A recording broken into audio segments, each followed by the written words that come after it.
Nawr te mae pawb wrth I bod gyda bach o ramant a pha beth well ar ddiwrnod Santes Dwynwen a phriodas arbennig iawn. A mae Sian wedi cael gwahoddiad I briodas unigryw iawn yn Theatr Soar Merthyr Tydfil heno. Wel, odyn Angharad, I ni mewn capel, neu o leia I ni mewn adeilad oedd arfer bod yn capel, lle addas iawn I gynnal priodas. A mae'r briodas arbennig yma yn un wahanol iawn, nawr ten un i'r Sion, esbonia. Beth yw'r briodas yma heno? Ymrwymiad yw'r briodas yma a dathliad o holl sefydliadau sydd oedd I fewn y ganolfan gyda'r holl ysgolion Cymraeg lleol. Felly, pan ni'n sôn am ganolfan Soar, wedi ymgartrefu yma, mae Menter Iaith Merthyr Tydfil, Urdd Gobaith Cymru, Cymraeg I Oedolion Prifysgol Morgannwg, Theatr Soar, Siop y Ganolfan, Caffi Cwtch, Mudiad Ysgolion Meithrin, Merched y Wawr, Cymdeithas Gymraeg Soar, a maen nhw'n priodi'r tair ysgol lleol, 2 ysgol gynradd Gymraeg a'r ysgol gyfun Gymraeg. Mae'r syniad yn un unigryw, mae rhaid I gyfadde. Siwr ddechreuodd y cyfan de? Mae rai fi ddweud, nid yn syniad un bersonol oedd e, sy'n ni'n licio gweud mae tawe, ond Iwan England sy'n rhan o bwyllgor y theatr gyflwynodd y syniad ger yn broni. Da ni'n gobeithio I droi yn ddigwyddiad blynyddol, a felly o'n i'n meddwl o beth yw'r berthynas mwyaf perthnasol I ddechreuad y ganolfan a'r theatr yma. Ac wrth gwrs, y berthynas yna yw'r holl bobl sydd I ymrwymo ac ymroi trwy'r blynyddoedd I sefydlu y lle ac i'w datblygu. O'n I yma pan agorodd y lle'n swyddogol, chydig fisoedd yn ôl erbyn hyn. Nawr ten Liz, ti yw'r swyddog y Fenter Iaith leol fan hyn yn Merthyr, ac wyt ti'n rhan o'r seremoni yma? Ydw, dwi'n priodi heno. Am yr ail waith yn fy mywyd. Dwi'n tro yma ddim cweit mor wael o'r tro cyntaf. Dwi'n gobeithio byddwn ni'n llawer mwy hapus. Sgyn ti ddim y ffrog wen a phob math o bethau felly boeni amdano fe? Na, sim rhaid fi poeni am hynny.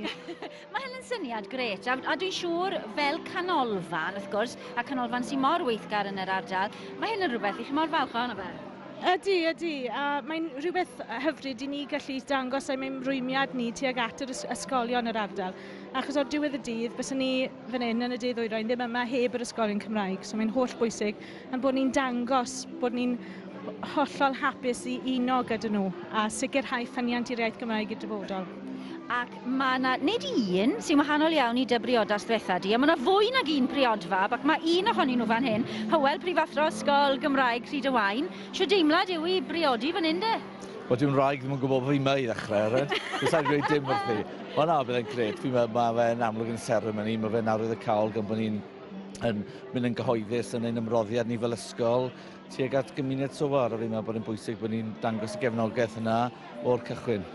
Faint o wahaniaeth mae'r ganolfan yma wedi wneud I chi fel ysgol ac i'r Gymraeg yn yr ardal yn gyffredinol, Hywel? Wel, at y ddangor nawr, fel ysgol, wnaethon ni berfformiad o Limis nôl y Chwefror llynedd, a hwnna agorodd, hwnna ddyn o pethau agoriadol I lle. Mae fe'n yn ganolfan arbennig I ni, achos wrth gwrs mae'n darparu rhywle arall I ni wneud pethau fel ysgol, yn lle falle bod yn gyfyn i'r ysgol I hunan, allan fi'n nawr mynd mas i'r gymuned yn fwy. Mae yna le yn Aberdâr, mae yna theatr fyna, mae yna nawr rhywle Merthyr hefyd, felly gallen ni ddefnyddio y safleoedd gwahanol yma nawr o gwmpas y lle.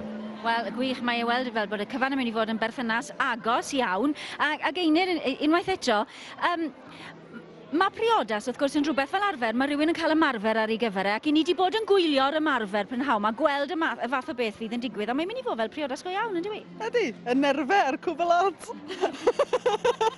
A gobeithio dim y damweiniau'r pethau'n mynd o'i le, gobeithio fydd e'n llifo, ond mae'n ddigwyddiad hapus a hwyliog. Rheswm I gynnal e heddi yw I ddathlu dydd Santes Dwynwen. Da ni yma I ddathlu ymrwymiad hapus iawn, a mae'n berthynas sy'n llawn sport, sy'n llawn gweithgarwch, felly fydd hynna'n cael ei adlewyrchu yma heno, dwi'n siŵr.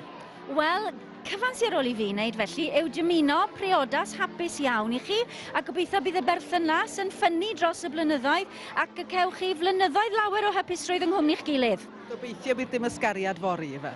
Mae hwnna'n stori arall. Nawn ni ddim ar ôl y stori yna nawr, Chen. Llongyfarchiadau mawr I chi. Llongyfarchiadau mawr ac o'r briodas yma fan hyn, te. Nôl I studio ta ti, Angharad.